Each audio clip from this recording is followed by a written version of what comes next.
I was asked the question, what does Christmas mean to me this year? Here's my story. The past 11 years, my wife and daughter have been going to church on a regular basis. I had a G.I. Joe action hero kind of relationship with Jesus, pulling him out of the box when I felt I needed him.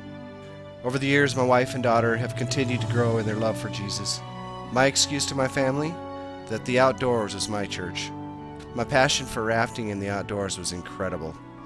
Anything that had to do with rafting, I owned it. 2007 was a very tough year for me. I saw my family going in one direction while I was going the opposite. My family was developing a strong relationship with God and I was not. December 15th of 2007, I started a new position for the company I work for. There was a lot of traveling and time in motels. I had a lot of time to listen to CDs from John's Sunday sermons.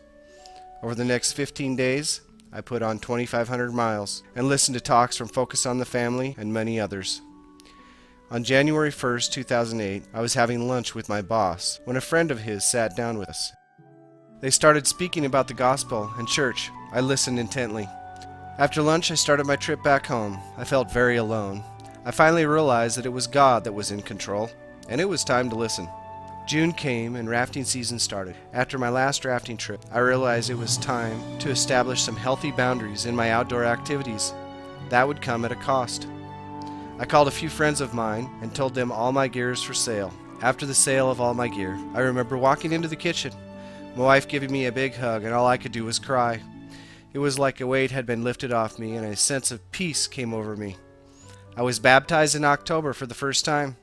I gave my life to Jesus and I will never look back. Last week in the mail, I received an advertisement that read, "No one should go without this Christmas."